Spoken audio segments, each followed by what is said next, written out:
স্ত্রীকে কখনো আলাদা বিছানায় রেখে আপনি ঘুমাবেন না। স্ত্রীকে যদি আপনি আলাদা বিছানায় রেখে একা একা ঘুমান তাহলে তিনটা বিপদ হবে, মারাত্মক তিনটা বিপদ হবে। আগে হাদিসটা শুনুন। বিশ্বনবী মুহাম্মদ রাসূলুল্লাহ সাল্লাল্লাহু আলাইহি ওয়াসাল্লাম বলেন, ইস্তাউসু বিন নিসাই খায়রা, তোমরা তোমাদের বিবিদের সাথে সদাচরণ করো, উত্তম ব্যবহার করো, ভালোভাবে সংসার করো। ফা ইন্নাহুন্না খুলিকনা মিন দিলা, এদেরকে বাম পাজরের বাঁকা হাড় দিয়ে সৃষ্টি করা হয়েছে, এদের সাথে খারাপ ব্যবহার করো না। এদেরকে একেবারে সোজা করতে যাও না, তাহলে ভেঙে যাবে। আবার বাঁকা ছেড়ে দিও না, তাহলে ধ্বংস হয়ে যাবে।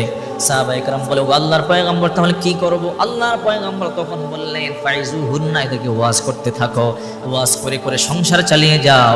এদেরকে সোজাও করতে পারবে না, আবার ছেড়েও দেওয়া যাবে না। এদের সাথে খারাপ ব্যবহার করো না। এটা তোমাদের স্ত্রী। যদি আপনি আপনার স্ত্রীকে একা রেখে ঘুমান, তিনটা বিপদ হবে। এমন স্বামী আছে, দিন যায়, সপ্তাহ যায়, মাস যায়, চলে যায়, কিন্তু স্বামী স্ত্রী একে করে ঘুমায়, মানুষে বুঝতে পারে না, কিন্তু দুইজনে দুই বিছানায়। স্বামী আর স্ত্রী যদি দুইজনে দুই বিছানার মধ্যে ঘুমান তাহলে তিনটা বিপদ হবে। এর মধ্যে এক নাম্বার হলো, স্বামী আর স্ত্রী দুইজনে দুই বিছানায় ঘুমালে এর মধ্যে এক নাম্বার হলো গুনাহ হয়, আপনারা গুনাহগার হবেন।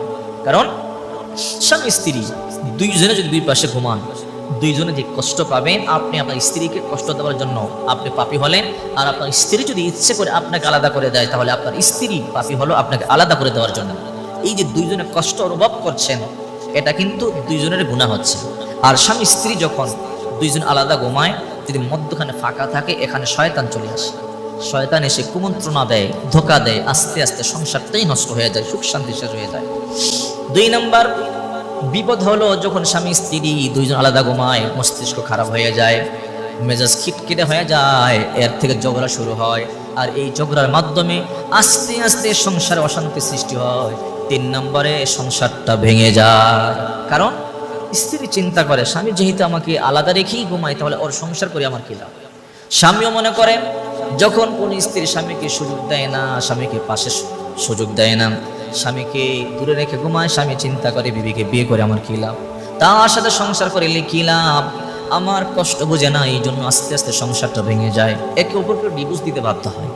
এই জন্য কখনো স্বামী স্ত্রী একে অপরকে আলাদা বিছানায় রেখে ঘুমাবেন না, তাহলে কিন্তু তিনটা মারাত্মক বিপদের মধ্যে আপনি পতিত হবেন। এই জন্যই তো নবীজি বলেন, ইস্তাউসু বিন নিসাই খায়রা, তোমরা তোমাদের বিবিদের সাথে ভালো আচরণ করো। কারণ এদের তো ব্রেইন কম, এদের আকল কম। আর রিজালু আলা কওমুসা আলা নিসা, আর রিজালু কওমুনা আলা নিসা, নারীদের জ্ঞান তো কম, পুরুষের তুলনায় নারীদের জ্ঞান কম। এই জন্য এরা ভুল করতেই পারে।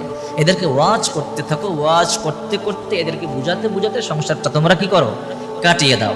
30-40 বছর 50 বছরের সংসার যদি কোন স্ত্রী স্বামীর দেয়া কষ্ট সহ্য করতে পারে, অথবা যখন কোনো পুরুষ স্ত্রীর দেয়া কষ্ট সহ্য করতে পারে, এরপর যদি সংসার চালিয়ে যায়, কিয়ামতের ময়দানে আল্লাহর দরবারে এরা মহা পুরস্কার পাবে, এরা মহা পুরস্কার পাবে।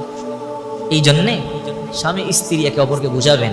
ভুল হতেই পারে, মানুষের মেজাজ, মানুষের মন সবসময় এক থাকে না, হঠাৎ করে খারাপ হয়ে যায়। দুশ্চিন্তা টেনশন আসলে তো খারাপ হতেই পারে। এই জন্য একে অপরকে বোঝার চেষ্টা করেন, একে অপরকে আলাদা বিছানায় রেখে ঘুমাবেন না।